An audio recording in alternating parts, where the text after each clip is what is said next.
व्याख्या मुद्रां करसरसिजैः पुस्तकं शङ्खचक्रे बिभ्रद्भिन्नस्फटिकरुचिरे पुण्डरीके निषण्णः अम्लानश्रीरमृतविशदैरंशविप्लावयन्माम् आविर्भूयाद्दनघमहिमा मानसे वागधीशः। कृष्णाय वासुदेवाय हरये परमात्मने प्रणतक्लेशनाशाय गोविन्दाय नमो नमः। संस्कृतशौर्यम् इति आमुखपटले सम्बद्धाः समेऽपि विद्वांसः समेऽपि जिज्ञासवः छात्राः सहृदयाः सज्जनाः एतस्य संस्कृतशौर्यमिति आमुखपटलस्य संस्थापकः प्रबन्धकश्च डॉक्टर राजकुमारः समेषां स्वागतं वर्तते तस्मिन् महाभाष्यव्याख्याने। मान्याः, साम्प्रतं महाभाष्यस्य पञ्चमाध्यायस्य प्रथमपादस्य विचारः चलति। अद्य पंक्ति 20, 30, 40, 50, 60, 70, 90 शतम् इति सूत्रस्य व्याख्यानं भवति। अत्र एतेषां तत्र पंक्त्यादीनां विचाराय अत्र काशिकाकारः एतत् सूत्रं व्याचक्षाणः कथयति। तदस्य परिमाणम् इति वर्तते। इतः पूर्वं यत् सूत्रं वर्तते तदस्य परिमाणमिति तस्य अत्र सूत्रे अनुवृत्तिर्भवति। तत्र तस्मिन् अर्थविशेषे पंक्ति 20, 30, 40, 50, 60, 70, 80, 90 शतम् एतेषां शब्दानां निपातनात् सिद्धि यत्र क्रियते।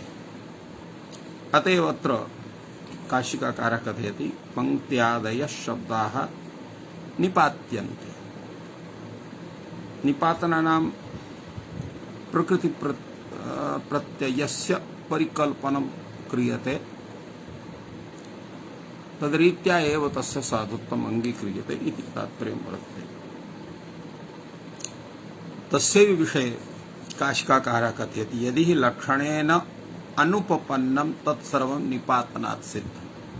लक्षणेन सूत्रेण अर्थात् यानि सूत्राणि अत्र उपदिष्टानि सन्ति तैः यत् किमपि उदाहरणं न सिद्ध्यति तर्हि तस्य विषये निपातनं क्रियते। तत्सर्वं निपातनात् सिद्ध्यति पक्षे।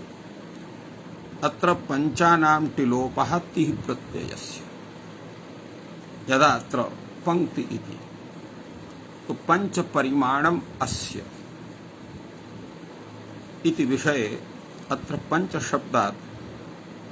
शब्दात् अत्र ति प्रत्ययः भवति। पञ्चन इत्यत्र टेर् लोपः भवति। चकारस्य कुत्ते सति पंक्तिः इति शब्दः निष्पद्यते। पंचपरिमाणस्य इति पंक्तिः। पंक्तिः छन्दः। एवमेव तत्र 20 इत्यस्य विषये वर्तते।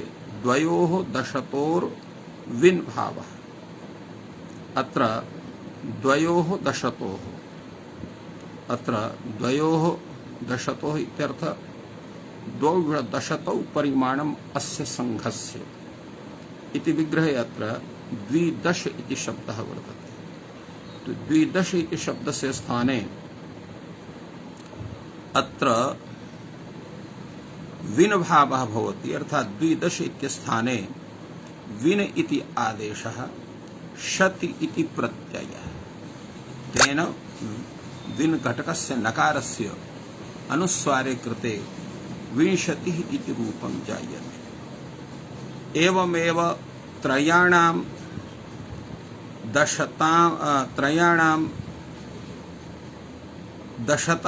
त्रयोदशतः परिमाणम् अस्य इत्यत्र 3 इत्यस्थाने 10 इत्यस्थाने अत्र त्रिन इति आदेशः भवति, शत इति प्रत्ययः भवति। तेन त्रिन शत नकारस्य तत्र अनुस्वारे कृते त्रिंशत् इति जायते। एवमेव चतुर्णां दशताम्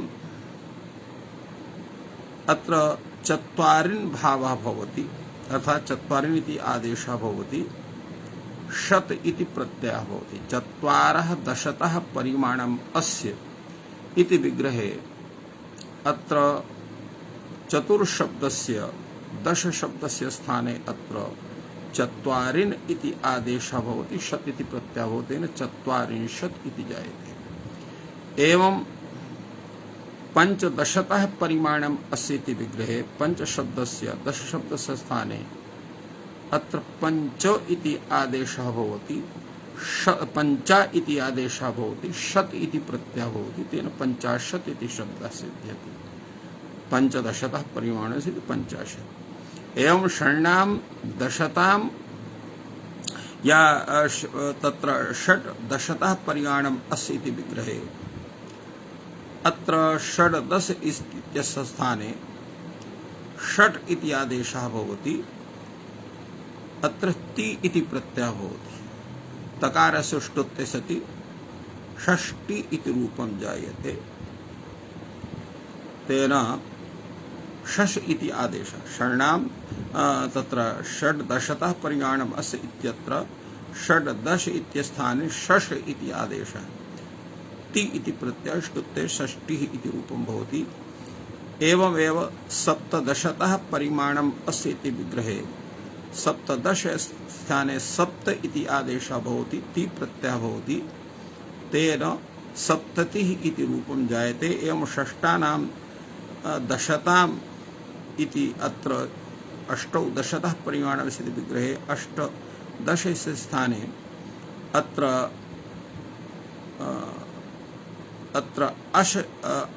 अशी इति आदेशः भवति, ति इति प्रत्ययः भवति, तेन अशीतिः इति शब्दः निष्पद्यते। एवं अत्र नवदशतः परिमाणमस्य इति विग्रहे अत्र नवदश इत्यस्य स्थाने नव इति आदेशः भवति, ति प्रत्ययः भवति, तेन नवतिः इति रूपं जायते। एवं दशानां दशताम् अत्र दशदशतः परिमाणम् अस्य, तो दशदशतः परिमाणम् अस्य इति विग्रहेऽपि अत्र दशदश इत्यस्य दशदशत इत्यस्थाने श इति आदेशः भवति, त इति प्रत्ययः भवति, तेन शतम् इति रूपं सिद्ध्यति। दशदशतः परिमाणम् अस्य इति संघस्य इति शतम्। तो एवं रीत्या एतेषां शब्दानां अत्र व्युत्पत्तिः कृता वर्तते निपातनात्। विंशत्यादयः एते सर्वे शब्दाः गुणशब्दाः यतोहि संख्यावाचकाः वर्तन्ते, ते यथा कञ्चित् व्युत्पाद्याः यथा कञ्चित् नाम निपातनात् व्युत्पाद्याः। न अत्र अवयवार्थे विनिवेष्टव्यम्, अत्र अवयार्थे तत्र कश्चन तत्र अभिनिवेशः नास्ति। तथा हि पंक्तिरिति क्रमसन्निवेशोऽपि वर्तते। पंक्तिः अत्र क्रमसन्निवेशः, पंक्ति इति ब्राह्मण ब्राह्मण पंक्तिः पिपीलिका पंक्तिः इति। न च अत्र अवयवार्थः कश्चित् अत्र कल्पितः भवति। या चैषां विषयभेदेन गुणमात्रे गुणिने च वृत्तिः वर्तते। विषयभेदेन क्वचित् तत्र गुणमात्रे वृत्तिः, क्वचित् च गुणिनि वृत्तिः भवति। स्वलिंग संख्यानुविधानं च, तत्र स्वलिंग संख्यानुविधानं च एतदपि सर्वं स्वाभाविकमेव। तत्र शब्दस्य स्वकीयं यल्लिङ्गं या च संख्या तस्य अनुविधानमत्र भवति, अर्थात् तत्र स्वाभाविकतया एतस्य सर्वस्य तथा शब्दस्य सिद्धिः भवति। एतदपि सर्वं स्वाभाविकमेव। सहस्रादयोऽपि एवं जातीयकाः तद्वदेव द्रष्टव्याः। उदाहरणमात्रे तथा सहस्रम्, अर्बुदम्, एवमेव तत्र लक्षम्, एते सर्वेपि शब्दाः तथैव निपातनात् साधनीयाः। अत्र एतत् सूत्रं केवलं निदर्शनाय दत्तं वर्तते यत् एवं रीत्या एवं भूतानां संख्यावाचकानां शब्दानां निपातनात् वयं व्युत्पत्तिं कर्तुं शक्नुमः इति एतस्य निदर्शनम्। तो एवं रीत्या काशिका ग्रंथे एतत् सूत्रं व्याख्यातं वर्तते। अधुना वयं भाष्य दृष्ट्या विचारं कुर्मः। भाष्यकारः एतस्य विषये सम्यक् व्याख्यातवान्। तत्रैव कैयटस्य नागेशस्य व्याख्यानम् अतिरुचिकरं वर्तते। अतः एतस्य सूत्रस्य विषये अत्र यावान् भाष्यग्रन्थः यत्र च कैयटेन सम्यक्तया विशिष्टतया नूतनतया प्रतिपादितं तर्हि तस्मिन् विषये प्रदीपग्रन्थः, तथैव यत्र नूतनतया प्रतिपादनं वर्तते नागेशस्य तत्र उद्योतग्रन्थः। एतेषां समेषामपि ग्रन्थानां तत्र यथा विचारं वयं विचारयामः। अधुना तत्र भाष्यग्रन्थः इमे विंशत्यत्याः सप्रकृतिकाः सप्रत्ययकाश्च निपात्यन्ते। अर्थात् एवं नास्ति यत् प्रकृतिः पूर्वमेव सिद्धा वर्तते, केवलं प्रत्ययस्य विधानं कल्पनीयं भवति। तात्पर्यं किमस्ति, अत्र विग्रहः यः क्रियते स तु क्रियत एव, किन्तु अत्र प्रकृतेः अपि कल्पना भवति, अथ च प्रत्ययस्यापि कल्पना भवति। अर्थात् प्रत्ययस्यापि निपातनं भवति, प्रकृतेरपि निपातनं भवति इति तात्पर्यं मया आयाति। यतो हि पंक्ति 20 इत्यादौ न च प्रकृतेः ज्ञानं वर्तते न च प्रत्ययस्य ज्ञानं वर्तते। यतो हि तद्रूपेण प्रकृतिः काचन प्रसिद्धा न दृश्यते लोके। प्रकृतिर्नाम यस्य स्वरूपं क्वचित् प्रसिद्धं वर्तते। यत्र किमपि स्वरूपं प्रसिद्धं नास्ति तत् कल्पनीयमेव भवति। तस्मात् हेतोः एतद्विषये वयम् अत्र विचारयामः। तत्र न ज्ञायते का प्रकृतिः, कः प्रत्ययः, कः प्रत्ययार्थः। प्रत्यार्थस्य विषयेपि न ज्ञायते, प्रत्ययस्य विषयेपि न ज्ञायते, प्रकृति विषयेपि न ज्ञायते। अतः सर्वं कल्पनीयं भवति। तत्र वक्तव्यम् इयं प्रकृतिः, अयं प्रत्ययः, अयं प्रत्ययार्थः। अर्थात् तत्र वक्तव्यं नाम तत्र कल्पनीयम्। यथा पंक्ति 20 इति 30 इत्यत्र सर्वत्र प्रकृतिरपि कल्पनीया भवति, प्रत्ययोपि कल्पनीया भवति, प्रत्यार्थश्चापि कल्पनीयः भवति। इमे ब्रूमः द्विशब्दात् अयं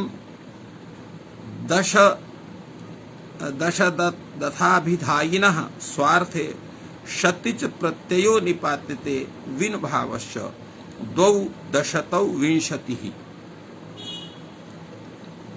अत्र भाष्यकारः एतस्य यथा द्विशब्दात् अयं दश दथाभिधायिनः, अत्रार्थ द्वौ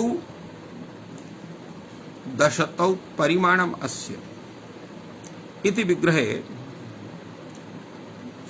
अत्र द्विदशत इत्यस्य स्थाने अत्र विन भावः भवति, अथ च शतिच इति प्रत्ययः निपात्यते।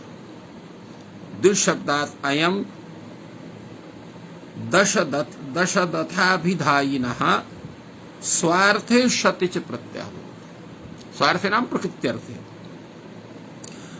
प्रकृतेः विन भावः भवति, अर्थात् विन इति आदेशः भवति। द्वौ दशतौ परिमाणम् अस्य इति 20, अर्थात् द्विदशत इत्यस्थाने विन इति आदेशः, शतिच इति प्रत्ययः आहत्य 20 इति भवति। चकारस्य लोपे स्वादिकारे 20 इति जायते। तो एवं 20 शब्दस्य निपातन क्रमः अत्र भगवता भाष्यकारेण अत्र दर्शितः वर्तते। अत्र कैयटः एतस्मिन् विषये किं विचारयति तावत् वयं विचारयामः। सूत्रे पठितानां प्रत्यक्षत्वाद्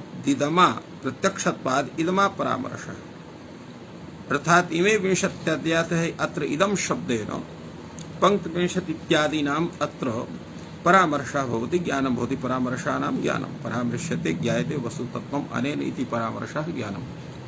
तो सूत्रे पठितानां प्रत्यक्षत्वात् इदमा परामर्शः, इदमा अर्थात् इदं शब्देन 20 एतेषां परामर्शः ज्ञानं भवति। अत्र पंक्ति शब्दः अत्र संख्यावाचकः नास्ति, अविधि पंक्ति शब्द अत्र छंदो विशेषे प्रयुज्यते। पंक्ति शब्द छंदो विशेषे सन्निवेश विशेषे च रूढ़ा वर्तते। सन्निवेश विशेषे चापि रूढ़ा वर्तते। सन्निवेश विशेष अर्थात उपवेशन क्रम, उपवेशन क्रम ही पंक्ति कथ्यते। अतः सन्निवेश विशेषे रूढ़ा वर्तते। नैव अवयवार्थानुसारेण प्रवर्तते। अर्थ अवयवार्थस्य ज्ञानम अत्र न भवितुमर्हति। तत्र पंच परिमाणम अस्य इति विग्रहः। तो पंच परिमाणम अस्य पंच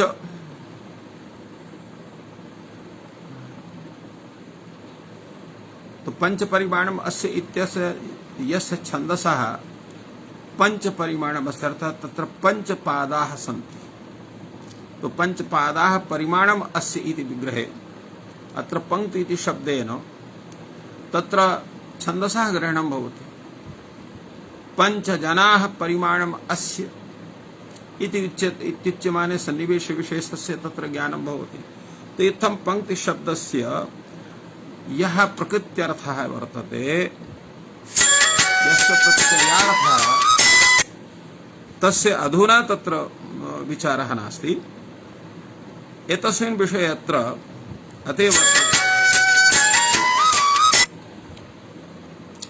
अत्र विचारः क्रियते यत् पंक्ति शब्दः छंदो विशेषे सन्निवेश विशेषे च रूढ़ः वर्तते। नैव अव्यर्थानुसारेण प्रवर्तते। अर्थात् तस्य अव्यर्थः तत्र न गृहीता भवति। तत्परित्यागेन विंशत्यादयः एव विचार्यते। तत्परित्यागेन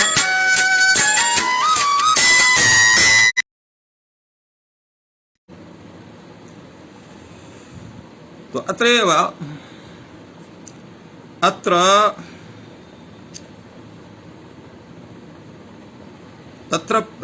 तत्र अतएव अत्र अवयवार्थानुसारेण प्रवर्तते। रूढ़ा नैव अवयवार्थानुसारेण प्रवर्तते। तत्परित्यागेन अर्थात रूढ़ार्थ तत्र क्षम्यतां तत्र प्रकृति प्रत्यार्थ परित्यागेन विंशत्यादयः एते विचार्यन्ते इति तात्पर्यमस्ति। वक्ष्यमाण वार्तिकावतारणार्थं चायं भाष्य उपक्षेपः वर्तते इति इमे विंशत्यादयः इति रूपेण एतस्य। तो हि अग्रे वार्तिक ग्रन्थः वर्तते। अग्रे यद् उच्यते भाष्यकारेण कथितं वर्तते सप्रकृतिकाः इति। सप्रकृतिकाः सप्रत्ययाश्च। तो सप्रकृतिकाः इत्यत्र प्रकृति प्रत्यय प्रकरणे उच्चारणात् इति भावः। प्रकृति प्रत्यय प्रकरणे उच्चारणात् यतो हि सर्वत्र प्रकृति प्रत्ययस्य उच्चारणं भवति। अतः सप्रकृतिकाः सप्रत्ययाश्च निपात्यन्ते। अर्थात प्रकृतेः अपि निपातनं भवति, प्रत्ययश्चापि निपातनं भवति। तत्रैव सर्वेषां तत्र उभयोः विचारः अत्र वर्तते। अत्र सप्रकृतिकाः इत्यत्र सप्रत्ययः इत्यत्र सः शब्दः कस्य वाचकः वर्तते? तत् सः शब्दः अत्र विद्यमानार्थः, न तु तुल्ययोगार्थः वर्तते। तेन विद्यमान प्रकृति प्रत्ययाः तत्र प्रकल्प्यन्ते निपात्यन्ते इत्यर्थः। निपात्यन्ते इत्यस्यापि विषये अत्र विचारयति प्रदीपकारः। अथ प्रकृतित्वम् एषां कस्मान्न विज्ञायते। पंचम्याः प्रत्ययस्य चानुपादानात् अनिष्पन्नस्य च प्रकृतित्वाभावात् प्रत्ययत्वं तर्हि कस्मात् एषां न भवति। लोके केवलानां प्रयोगदर्शनात् शचात् क्षण्यतावशते विंशत्यादिभ्यः इति च शास्त्रे केवलानाम् उच्चारणात्। किं तात्पर्यम् एतस्य प्रदीप ग्रन्थस्य? उच्यते तावत्। अर्थात एतेषां प्रकृतिः क्वचित् प्रसिद्धा नास्ति। तात्पर्यमिदं वर्तते। कथमिति? प्रकृतित्वम् एषां कस्मान्न विज्ञायते। पंचम्याः प्रत्ययस्य च अनुपादानात्। अत्र पंचमी शब्दात् कस्यचित् प्रत्ययस्य उपादानं न वर्तते, ग्रहणं नास्ति। अनिष्पन्नस्य च प्रकृतित्वभावात्। यदा उच्यते अत्र पंचन इत्यत्र पंच इति वर्तते, किन्तु तस्य प्रकृतित्वं नास्ति। कथं प्रकृतित्वं नास्ति? अनिष्पन्नस्य प्रकृतित्वाभावात्। यतो प्रकृति इत्यत्र यस्य लोके प्रयोगः भवति तादृशी प्रकृति गृह्यते। यः अनिष्पन्नः शब्दः तस्य प्रयोगः नास्ति इति कृत्वा तत् प्रकृतित्वमपि न भवितुमर्हति। अनिष्पन्नस्य प्रकृतित्वाभावात् प्रत्ययत्वं तर्हि कस्मात् येषां न भवति, प्रत्ययत्वम् एतेषां स्यात् तदपि न भवति, यतो हि केवलस्य प्रत्ययस्य प्रयोगः लोके न भवति। अतएव लोके केवलानां प्रयोगदर्शनात् लोके केवलं तत्र निपातन स्वरूपस्यैव प्रयोगः दृश्यते। अतः लोके केवलानां प्रयोगदर्शनात् तत् प्रत्ययत्वं नास्ति, तो हि प्रत्ययस्य लोके केवलस्य प्रत्ययस्य लोके प्रयोगः न भवति। यथा लोके अत्र शत शब्दस्य प्रयोगो शता च छन्यता वसते एवं विंशत्यादिभ्यः, तो अत्र विंशति शब्दस्य शत शब्दस्य प्रयोगः दृश्यते।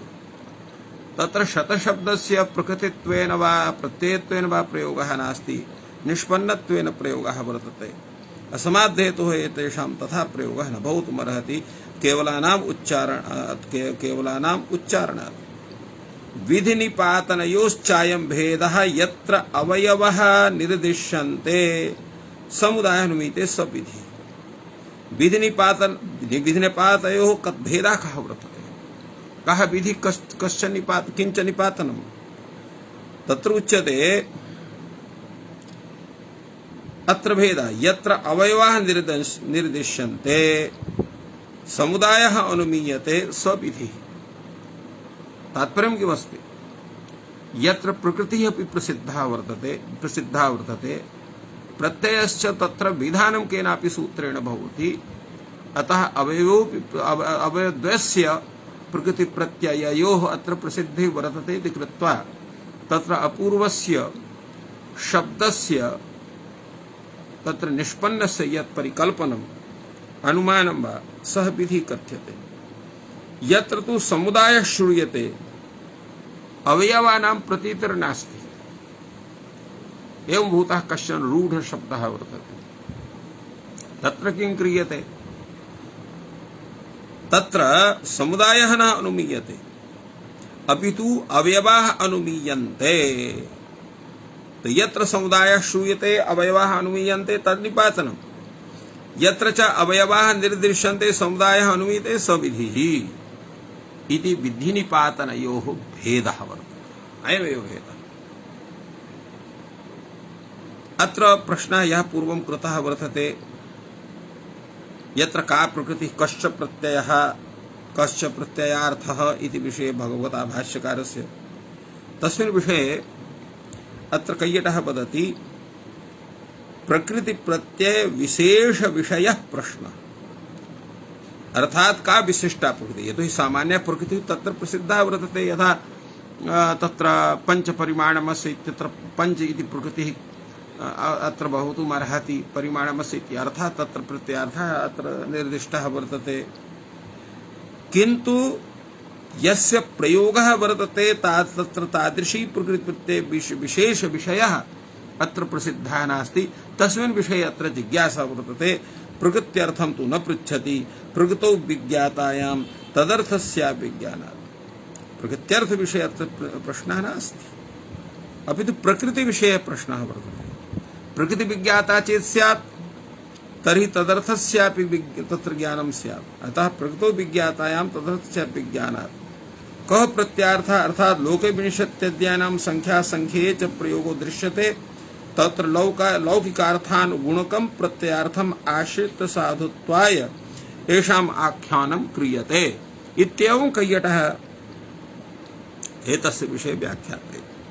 अग्रे तावत् यद् भाष्यग्रन्थः वर्तते इमे ब्रूमः द्विदशदात् अयं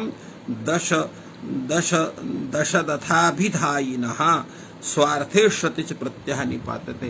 एतस्मिन् विषयेपि कैयटः सम्यक् व्याख्याति। कथयति वचनक्रियायाम् आभिमुख्यं प्रतिपादयितुं प्रत्यक्षार्थ सर्वनामोपादानम्। इमे इत्यत्र सर्वनामनः यद् उपादानं वर्तते वचनक्रियायाम् आभिमुख्यं प्रतिपादयितुम्।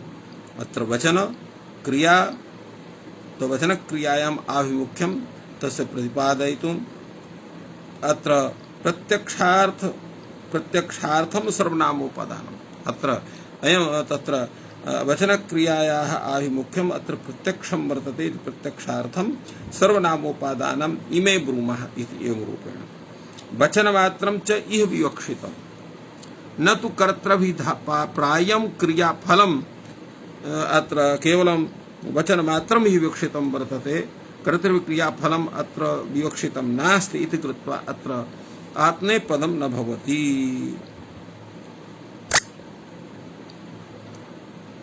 एवं अत्र कथितमस्ति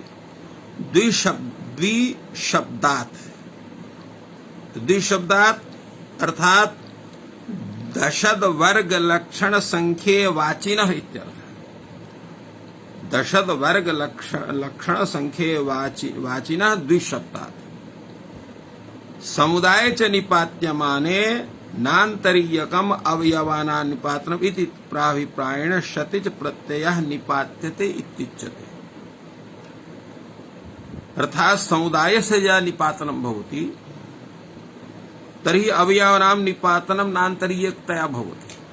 नान्तरीयक इति शब्दस्य किं तात्पर्यम्? येन विना यत् अनुत्पन्नं तत्तस्य नान्तरीयकम् इति नान्तरीयक शब्दार्थः। यतो हि समुदायः अवयवं विना अनुपपन्नं भवति। अतः समुदाय निपात्यमाने अनान्तरिकतया अवयवानां निपातनं स्वतः भवति इति प्रावेण अत्र द्वौ दशतौ परिमाणम् अस्य इति विग्रहे अत्र द्विदश इत्यस्य स्थाने विन इति आदेशः शतिच इति प्रत्ययः अत्र निपातितः भवति। तदा 20 इति प्रयोगः जायते। अस्य प्रत्ययस्य कश्चन अर्थः नास्ति, स्वार्थे भवति। अर्थात् प्रत्ययस्य स्वात्मीया प्रकृतिः तस्याः अर्थः। प्रत्ययस्य या स्वात्मीया प्रकृतिः अर्थात् प्रत्ययस्य या प्रकृतिः तस्याः प्रकृतेः यः अर्थः स एव अर्थः अत्र प्रत्ययस्य भवति। अतः स्वार्थेपि स्व इत्यनेन आत्मीय तत्प्रकृति तत्प्रत्यय निरूपिता या प्रकृति सा क्रियते स्व इति पदेन तस्याः अर्थः अर्थात् प्रकृतेः अर्थ एव अर्थः यस्य प्रकृतेः अर्थ एव अर्थः यस्य इति स्वार्थः प्रत्ययार्थः। अत्र एवं रूपेण तस्य अथवा यः प्रकृतेः अर्थः स एव प्रत्ययानां स्वार्थः। यः प्रकृतेः अर्थः स एव प्रत्ययानाम् अर्थः वर्तते स एव स्वार्थः कथ्यते। यथा पितृधनम् इव पुत्रस्य अत्र पितृधनम् इव पुत्रस्य तो पितृधनम् इव पुत्रस्य इत्यर्थे यत् पितृधनं तदेव पुत्रस्यापि भवति। तत्रैव अर्थे प्रत्यासत्या अनिर्दिष्टार्थ प्रत्ययस्य अत्र विधानं भवति न्यायत्वात्। एवं रूपेण कैयटः एतस्य व्याख्यानं विदधाति। अत्र किमपि नूतनं कथनम् अत्र नागेशभट्टस्य नास्ति, केवलं प्रतीपग्रन्थस्य तत्र तात्पर्यबोधनमेव कृतं वर्तते। अतः अत्र अग्रे तावत् भाष्यग्रन्थः अस्माभिः उच्यते। 20 दशदर्थे चेत् समासवचनानुपपत्तिः। अत्र 20 शब्दाः दशदर्थे चेत् विद्यमानः भवन्ति तर्हि अत्र समासः न स्यात्। यथा 20 गवम् अत्र समासः न कथं भवेत्?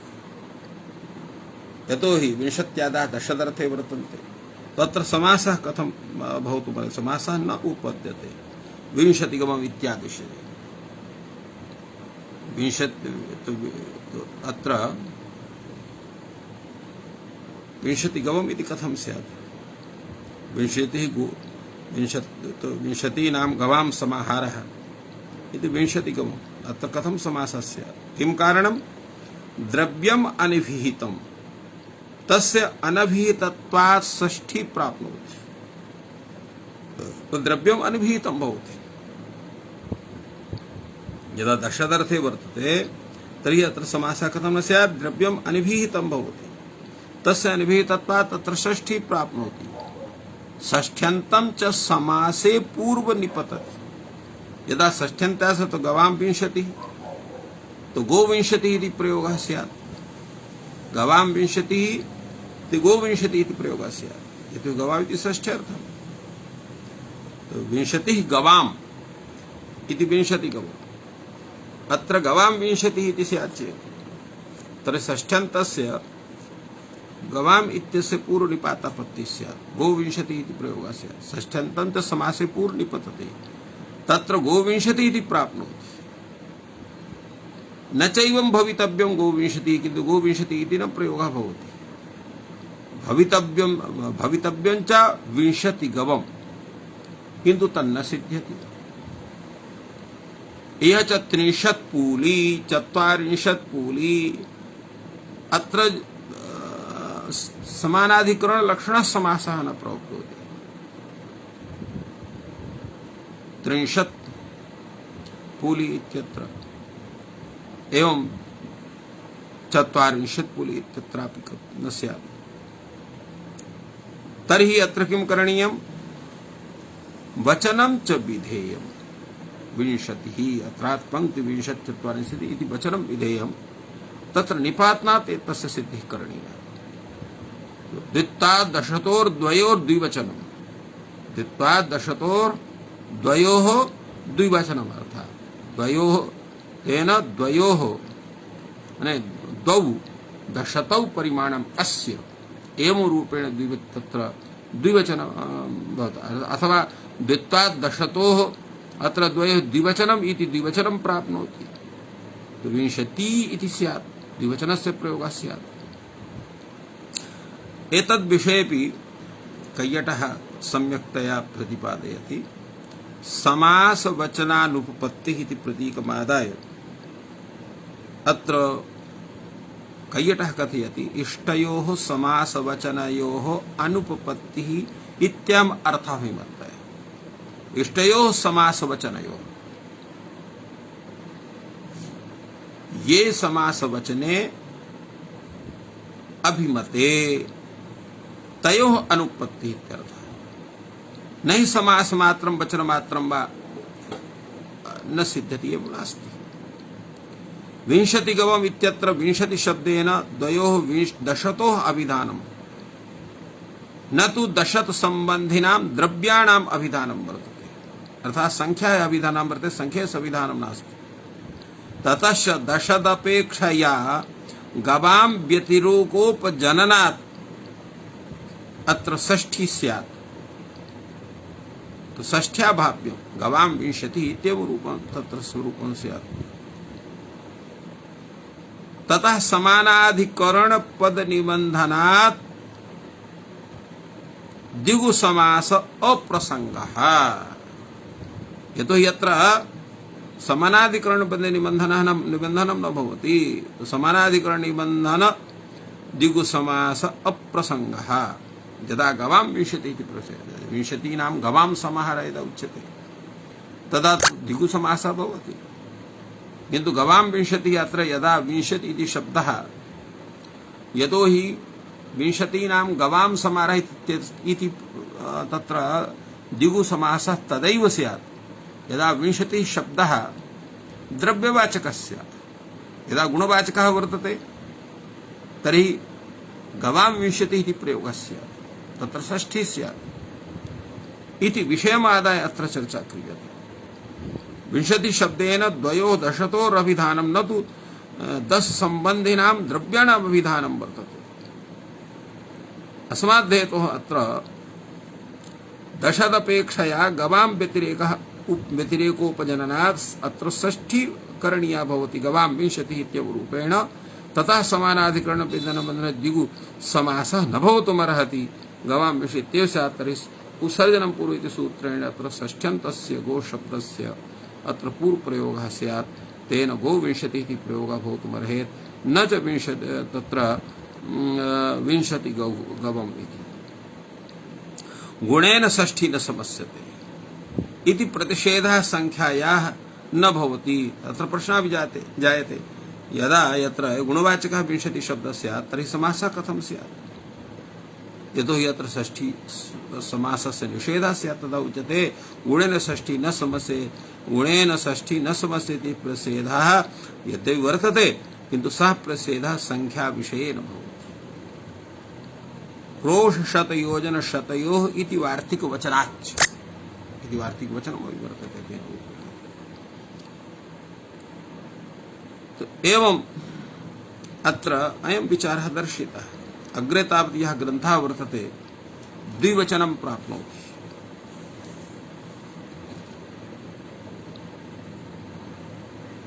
द्वित्वा दशतोर्द्वयोः द्विवचनम् इति द्विवचनं प्राप्नोति। एतद्विषये कैयटः कथयति स्वार्थिकाः प्राकृतं लिङ्गमेव केचित् अतिवर्तन्ते न तु संख्यामपि। तथा स्वार्थिकाः ये प्रत्ययाः वर्तन्ते ते प्राकृतं लिङ्गमेव केचित् अतिवर्तन्ते। लिङ्गस्य अतिवर्तनं तु भवति किन्तु संख्यायाः अतिक्रमणं न भवितुमर्हति। संख्यान्तरयुक्तस्य संख्यान्तरविरोधात् यतो भिन्न संख्यायुक्तस्य भिन्न संख्याया तत्र विरोधः स्यात्। लिङ्गानां तु विरोधाभावः, लिङ्गानां विषये तत्र विरोधाभावः वर्तते इति स्त्रीसूत्रे अयं विचारः स्त्रियाम् इति सूत्रे अयं विचारः समागतः। अग्रे तावत् यः ग्रन्थः वर्तते भाष्ये अत्र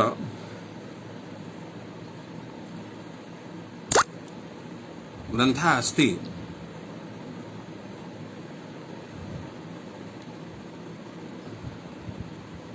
यत् एवं तर्हि इति विषये अत्र विचारः भवति।